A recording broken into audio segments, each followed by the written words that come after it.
Denim Couch Podcast. Ooh, whoa, ooh, whoa. The 40s, 50s, 60s, 70s, and 80s with Steph with an F. Hi guys, welcome to the Denim Couch Podcast, where we chill on this denim couch and talk about the 40s, 50s, 60s, 70s, and 80s. I'm Stephanie Tanner. Welcome.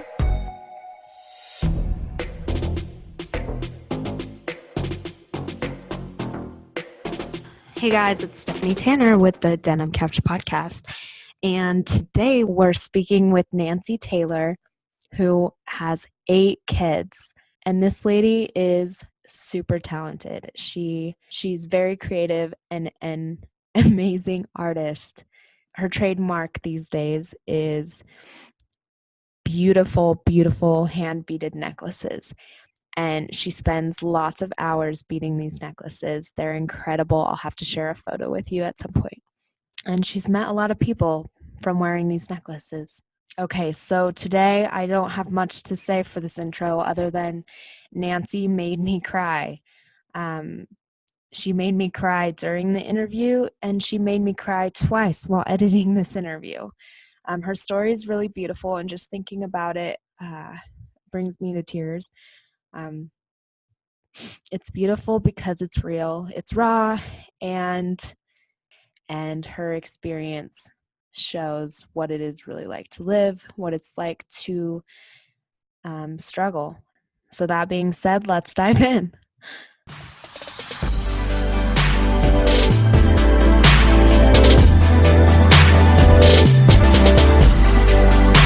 This podcast is about stories from the 40s, 50s, 60s, 70s, and 80s.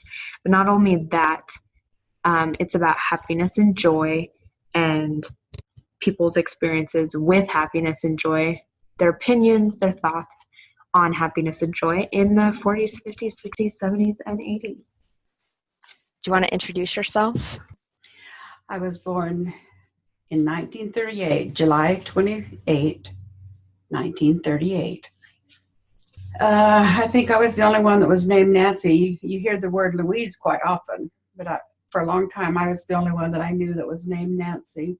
Yeah, when I went to work, there were several Nancys came, but I let them know that I was number 1 Nancy. They were number 2, and then a number 3 came. Says, well, you're number 3 Nancy, because I'm number 1. Can you tell me what life was like back in the 40s and 50s? We didn't have a lot of money in our life. I was the 4th of 10 children. When I was young, my dad was called into the service about in 1944. And so mother had 6 children. She had to find work. We had to be babysat for a while she went to work. And it was quite an experience because about the time I was born, it's close to the Depression. And so I kind of remembered the remnants of the Depression. And I remember we lived down close to the border of Mexico, down in in Bisbee, Arizona. And I remember family going down and going across the border and sneaking sugar. We'd have to hide it in the car in order to bring it into the States. In school, every week we had a free half-hour piano lesson from the music teacher. And we had one music teacher that came, and she decided to start a drum and bugle corps and twirlers. So we'd learn to twirl on a piece of broomstick or something until we could afford a baton. And my sister Marilyn was the acrobat. She could perform. And we marched in parades. We marched in a big parade in Tucson. It was 18 blocks. And then one time they had a thing go through the United States called the Freedom Train. It was painted white, and it was stationed down in Douglas. And so we got to go down there, march in a parade, and then we all got to go through that Freedom Train. It was a little aisle in between with all this. It's like a museum, a traveling museum about the World War II. And our little school would put on good plays like one time they put on Scrooge. a 3-act play with all the lighting and costumes and all. Usually I was in the choir. One time one of the music teachers came when I was 11, and it was a male music teacher. Usually they're female. And he made sure that the girls got to sing, called a girls glee club. And he made sure we performed at women's clubs and stuff like that over in Benson. And then one time I was learning a song called Carmen Carmela, and I hit the high note. He stopped the piano. He said, "Who hit that note?" And they all turned to me. So that Christmas, I got to sing "Oh Holy Night." I didn't get really good grades, and usually it was the smart kids that got to do the performance. So it was really a thrill for me to be able to sing "Oh Holy Night" for Christmas. Yeah. We did a lot of artwork at school, and they had a little bulletin board up above the blackboard, just the right size for our papers. And I was pretty good in art, and I could tell when I was young that my art was better than the rest of them. I could do what the teacher told me to do and stuff, and we had real good art classes. I learned a lot when I was young. What did you paint? Do you remember any specific paintings? Well, Valentine's, we cut out our own Valentines, and I could cut out a pretty good Valentine. You fold the paper and then fold it again, then you cut it like that, and a little hole, and then you could open it up, then you can open it up. And I would cut out the other kids' hearts for them a lot of times. And then would make a box. Somebody would make a real pretty box with a slit in it, and we'd all bring each other's Valentines and put it in there. And so when we had a party, somebody passed out all of our Valentines that we got. And I was always good in art and music. The rest of it, I wasn't as good as other people. What are some of your fondest memories in the 40s and 50s? One time, my older sister had a bunch of her friends come to our house at Christmas time, and somebody could play the piano, and we all got around the piano and sang, but a lot of her friends, the boys, wanted me to sing, and so I sang to the group Silent Night. Christmas caroling on a trailer pulled by horses. That was fun. Christmas caroling, there's a lot of Christmas caroling and a lot of really pretty stuff. My mother's very talented, my mother's family. So Mother made a costume like Santa Claus. And we had a chimney, but it wasn't a working chimney. And she put a irrigation boot for the Santa Claus, and then had one going in the chimney like he was getting ready to go down the chimney. And they had masks that was made out of some kind of material, but it was stiff. And anyway, she made it look like it was a life-size Santa up there, and fixed the house, decorated the house really good. But we had cars coming from everywhere down just to see Santa on our roof. We had spotlights on it, and it was in the paper, the Santa. It's cool. Mother did a good job. Easter was a lot of fun. We'd go down to the river or go down to a wash, and the whole board would go down there, and they'd serve food and everything, and everybody would bring the colored eggs and hide them, and we'd go and find them. One time we had a party in our class. If we had a party, we had treats, but they never served punch. They always served soda pop. So we got to have a soda pop. But one time they had us put a little nipple on the soda pop. It used to just fit right over a soda pop. And the one that drank it the fastest got a prize. So I kind of bit a big hole, and I beat him. And so I got me a rattle. It was an egg rattle. I remember that one. Sometimes we had dances down in our old church house. And there was some people in Benson that had a kind of Western band. And a lady would sing the songs and would dance. I remember dancing with my dad His tummy was there, and I was about that size, and it was always fun dancing with my dad. We did that quite a bit. We didn't do a whole lot of other things except on holidays. Except we would spend a lot of time at my grandma and grandpa's, all of us all around, and then we'd play games and have a good time with my grandparents and at my grandparents and all my relatives. We got together all the time. Grandpa would grow watermelons, and we'd have watermelons to eat. And I did a lot of singing when I was young. Weddings and funerals and school and church. Never had any training, but I sang a lot. Sung solos all my life. So I have a real wide range of friends in my life, lots of friends. My life was fun and good. Sometimes I'd sing a solo and I'd come home from school and Mother said, "Nancy, would you like to have a new dress?" And she'd get busy and start cutting out a dress. She had the material. She'd hurry and sew it and have it done for me to wear that evening, which just a few hours to wear that night. She said she would do that because she knew that if I had a new dress, I would sing better because I'd feel better about myself. Or sometimes we'd get in the car and go to town and buy a new dress when I sang. We had clothes enough to where we wore them all week, and then we'd do our washing on the weekend. But my brother, that was 4 years younger than me, didn't have a shirt to wear. So Mother knew that when the bus went by, it went up to a town, and by the time it went up there and came back, it'd be a good half hour. So she got busy on her treadle machine, cut it out, and made him a shirt, one that buttons down with a collar and sleeves. And she pedaled that machine and sewed that thing, and by the time the bus came, it might have been pinned a little bit, but he was wearing a new shirt to wear to school. And the interesting thing is that my mother was blind in this eye, only had one eye.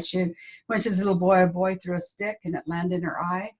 But the doctors way back then, she was young, and he was able to save the eye, but she always had a white line go through the whole pupil across the iris and the pupil across.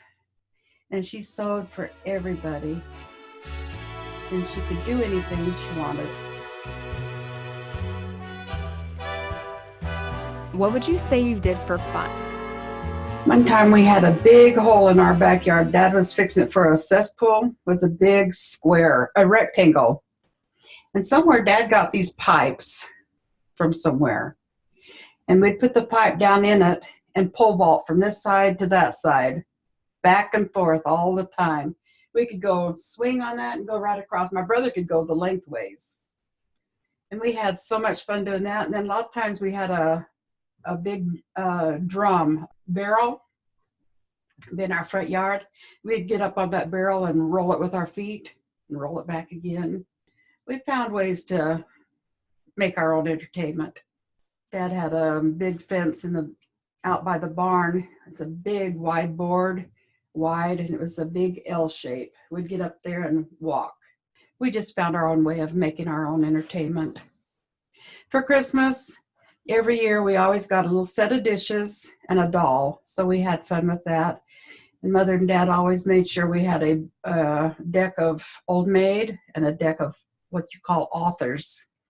It helped us when we got into high school and study English. You learn about the authors: Shakespeare, Nathaniel Hawthorne, James Fenimore Cooper. Anyway, and Charles Dickens, a bunch of them. Henry Wadsworth Longfellow, Louisa May Alcott. And they always had four, and it had writing of 4 books that they wrote. So we learned the books they wrote and their names, and it helped us stay on. Can you tell me about your experience with World War II? He was called in 1944, and then he went to basic training. Then he got to come home, and he called us from Benson, so we all got in the car to go pick him up. But he got a ride, and we got too far, just a little ways down from our house, and here he was. And he came home with his head all shaved off, and it looked so funny. I remember laughing and crying at the same time. It was so fun to have my dad home. But then he was drafted, and he spent most of his time on the island of Guam. And he was kind of like the cook, one of the cooks, helped. And while he was there, one of my mother's brothers were there, and he was in the Marines, so he got to see my Uncle Al. And while he was there, he sent home a coconut with all the husk on it and everything. He scratched my address on it and put his address here and put a stamp on it and mailed it to me. And I still have that coconut after all these years. That's probably about in 44. And when they're drafted, they usually stay for 2 years, but he only stayed a year and a half and got to come home. When he came home, I was in my class at school. The teacher saw him, and she called me out front and had me look out the window. And I saw my dad going through the gate. And then I belted out of there and ran down the hall and ran out and jumped in his arms, and so happy to see my dad. And then we didn't have to go to school the rest of the day. We got to go home, and I remember his duffel bags sitting out there, and Dad laying with his head on one, and us climbing all over him and loving him, and so happy to have my dad at home. There was a lot of men were called in the service. It was hard. And then there was a man that came home. His name was Franklin East. And he was in the big Bataan March. And he was able to come home. He was quite skinny too, but they had fattened him up a little bit, they said. But all the schools all around came, and they brought their bands. Everybody played their bands, and everybody was there to greet him. I was young, but I remember that. And then when he got home, it wasn't long till he was our bishop. They always had newsreels because that's the only way we heard news, but I don't remember a lot of that. I know that we were afraid. We couldn't even make the swastika. That was really bad for us to even draw on a paper. And I felt scared. I can just barely remember the bombing of Pearl Harbor. I remember seeing the train go by and a lot of army trucks and a lot of military vehicles go by. The railroad track was close to my grandma's house. And I remember seeing a lot of dirigibles, blimps, fly over. And the sound of the bombers, that ooh, go by. Dad sent home a couple of parachutes. And I know my older sister, Mother made her a formal blue and then made the parachute. It was white and you could see through it over the dress, made a formal. It was really pretty. I remember that. What did you wear back in the 40s and 50s? My mother made all of our clothes, and the girls always wore dresses and the boys wore their pants. And we did our washing in the old washer, wringer washer. And I remember as a little girl even doing the washing, 9 years old, 10 years old, young, and hanging the clothes. We worked. We were a family, and we learned to work. And one time I told them I didn't feel good at home. I didn't go to church. So I got busy in our we still had a wood stove. So I got busy, made a fire, and got the oven hot. And there was a sugar cookie recipe in that Lark book. So I made a batch of cookies, and I never cooked before. Put a little bit too much flour in it, but they tasted pretty good.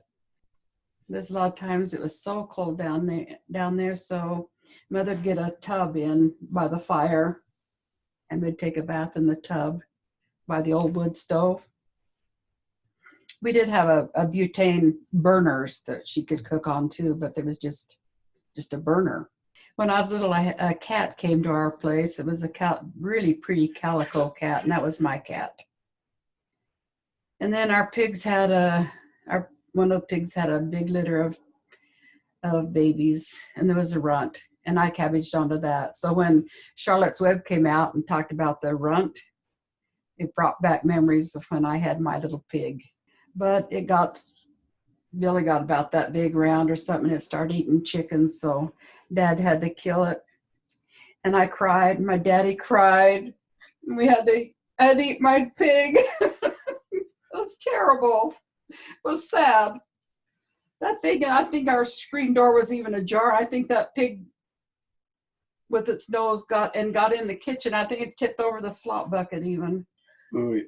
I sorry to interrupt. You ate that pig? Yeah, eat that pig. My dad worked at an inspection station, so he'd bring home food. He's supposed to burn it, but we would eat it.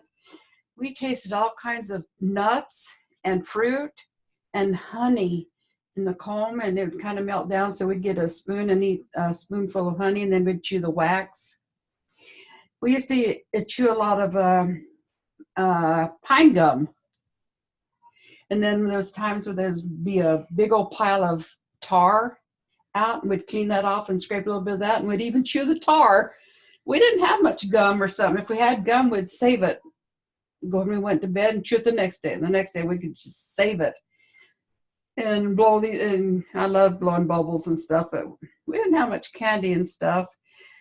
We made a lot of honey taffy, cook honey, and then we'd pull it, twist it, and then break it, and also molasses taffy. And Mother had made fudge, but we didn't. That's about the amount of candy we got. Except on Christmas, we'd go to the church, and Santa Claus would come and bring us a bag of there's always an apple and orange in it, and some nuts, and hardtack candy. And in those days, you didn't even have to have wrapped up candy. It was just hardtack candy put in there. So that was really a treat for us. What did you do for work? I was about 58 when I became an aide.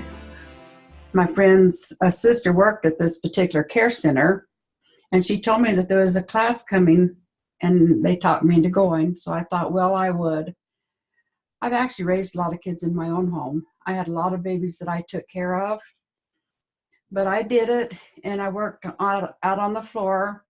Then finally I had to take the test, and I went and I passed, and that was a change in my life. That was really good for me. Then it made me, because I didn't graduate from high school, and I always felt like I was dumb, but that gave me a whole new life.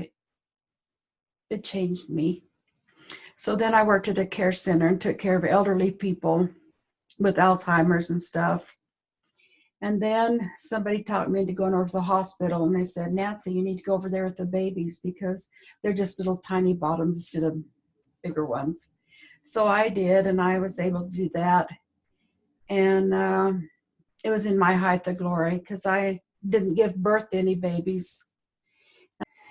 Oh, and that year, 2005, I quit in October. And the end of that year, I found out there's over 8,000 babies born in that hospital. So I took care of a lot of babies, a lot of children. So I was in there, and I had a group of about 8 children that I was taking care of in the room where I was. And this little baby girl was fussing. And so I started singing, I Am a Child of God. And that little baby immediately stopped, snuggled up here, and went to sleep in my arms. I was so excited. I made sure I took that baby back to her mother. And I opened the door and I told her about it. And she says, really? She says, my little girl used to sing that to her all the time. So I knew that baby knew that song because it immediately stopped crying and went to sleep. Do you have a love story, and can you tell me about it? I got married in July 27, 1956. Even when I was a teenager until I got married, that was another 6 years, and I got married. I got married the very last day of my 17th year. Mother and Dad had to sign for one day. And then, I had an aunt and uncle that lived down in the Lehigh area of Mesa. And there was a guy that came home there, and they fixed up a blind date for me. And I met him on a blind date. May 19th of 1956, and we got married the 27th of July. We went out. Came and got me every night. Most of the time we went visiting. We didn't go to shows or do anything. He most went and visited his family or his friends. We just did visiting. And then we got married. Went on a honeymoon up at the Grand Canyon. I found out I couldn't bear children, and that made it kind of hard. But we started adopting, and when we were married about 5 years, and my mother asked me, says, Nancy, have you ever thought about adopting? She knew of a baby. And about 4 or 5 weeks after that, we had that baby. Wow. We went to San Jose, California, and picked him up, brought him home. I puked all the way because I got airsick bad. We flew over LA and looked down, and there was a big old fire. It was all on fire. I remember looking down and seeing that big fire, but and I didn't get to hold my son all the way home, but he was so little. He only weighed about 5 pounds, 7.5 ounces. We went to a cousin's house, and she took us down there to get the baby, and then took us to the hospital. She got a cardboard box and cut it and made a little bed and put a pad on it and fixed it so we could carry him like that. He was only a month old and had to have a hernia operation. So then we had him for about 3 years, and then I was moving a piano from one side to the other. I took a lot of wood off of it, it's an upright one, and I was moving it, and it started tilting, and he was on that side, so I tried to catch it, and it landed right across my leg and turned my leg all black right here. But it was while I was in the hospital I could find out I could get Tanya. The lady that worked with the babies was from our ward, and she came in and told me that Dr. Rowley wanted to know if she knew anybody that wanted a baby, and she says, I'll bet Nancy Taylor would like it. And he went into a room and checked another lady, and he came out and he says, you really think Nancy would like to have another baby? I told her I can't get out of bed. She says, you get permission to get out of that bed. I said, I don't have any money. She says, well, I'll don't worry about that. So the next day she come with this nickel all the way down, brought it in my room, and then I got permission. I got out and called, and she was supposed to be born the end of August. She was born within a few days. And so I got released from the hospital. I had to hobble in up to the hospital to see her. And then the curtains were only open 15 minutes.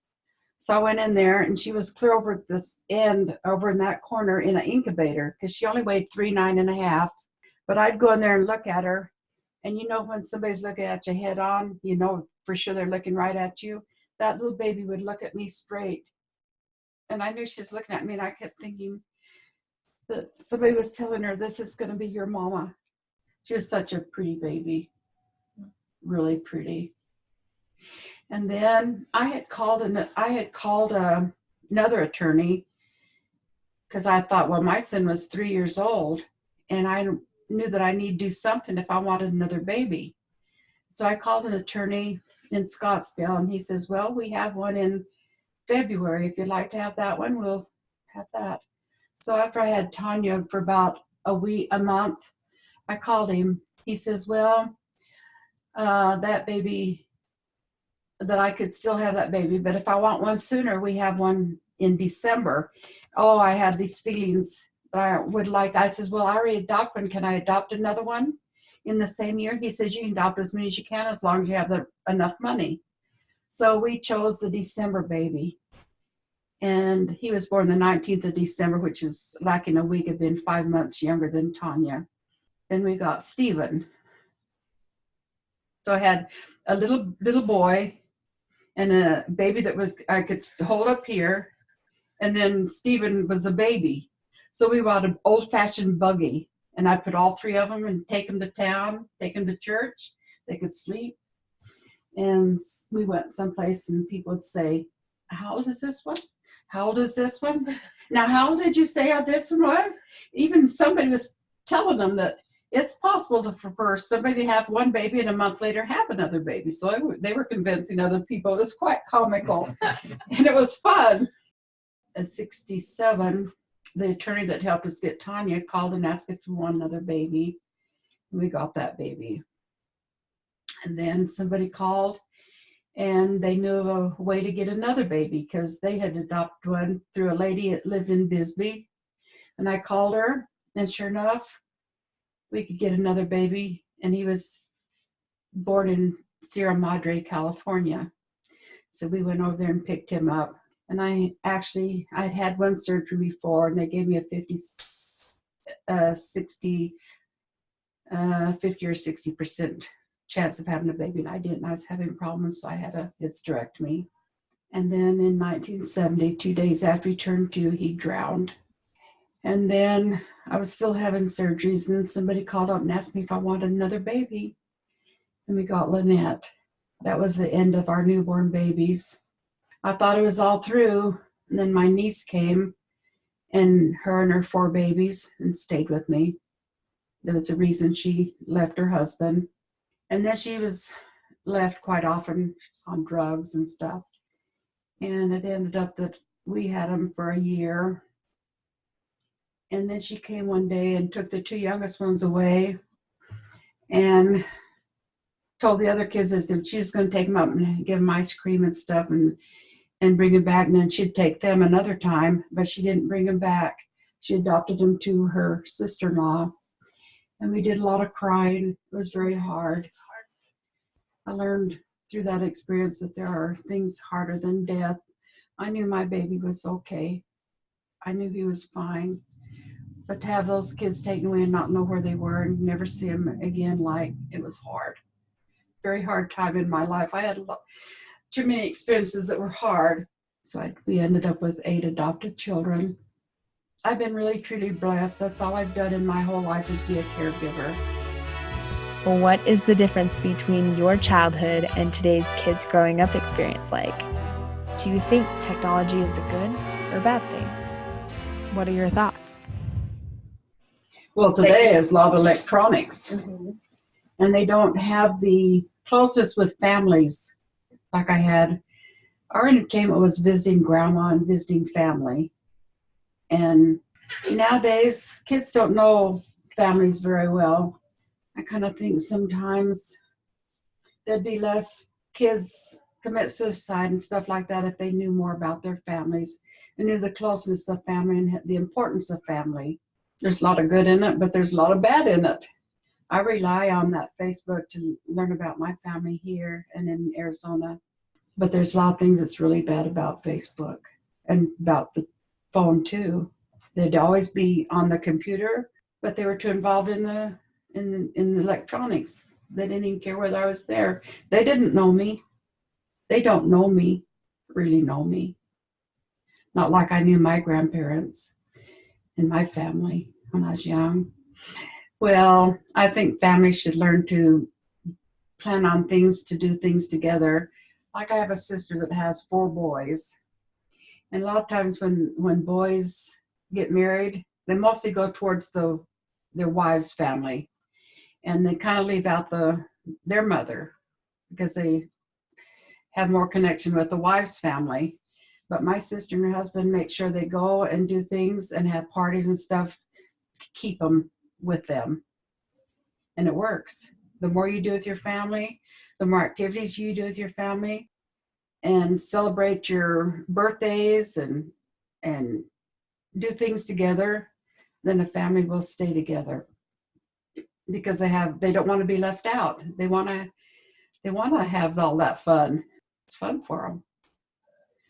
To me, and they always say if a mother plays the piano and can sing, that keeps family together.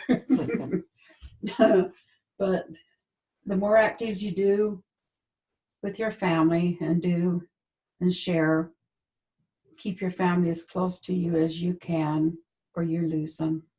One time I had a brother, well, I still have a brother, but when he was young, he wet the bed till he was about 12. And it was getting where he needed to go, not do that because it'd be going on scout hikes and overnight things and stuff. So mother took him to the doctor, and the doctor talked to both of them. And then he talked to my brother by himself, and he talked to mother by herself. And they came home, and what he told my mother was to give him a lot of attention, pat him on the shoulder, rub his head, give him a lot of attention, and she did that. Then one day he came in, he says, we went to the doctor, and he didn't give me any medicine, and I quit wetting the bed. So all this attention you give your children and the love and care, don't give them all these goodies, but it's love and attention one-on-one and stuff. Then I think they will never want to leave. And I think that if you have to scold them or get after them, do it in private in their bedroom, and don't do it in front of other children or family.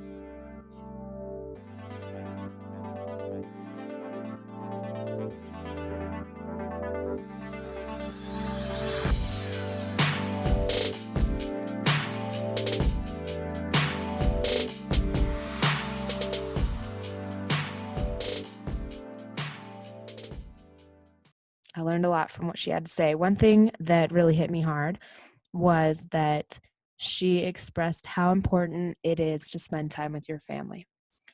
And as you know, one of my big things is talking about social media, and I like to compare our lives now, which the main difference is the technology that we have compared to living back in the 40s and 50s and the other decades that we'll be speaking about in the future.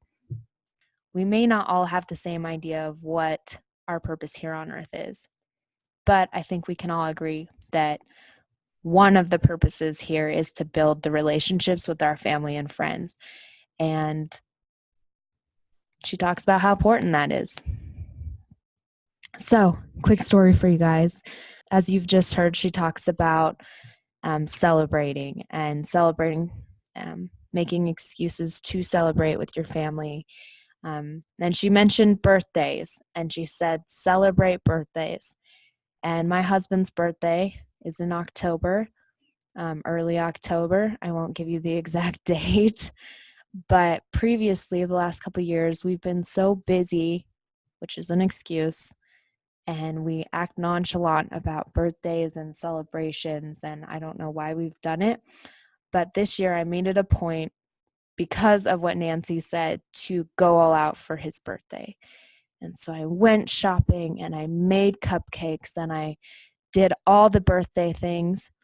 And I think he was happy, but I was happier because we spent that entire day after work celebrating and spending time with each other and making a big deal about family and celebrating family.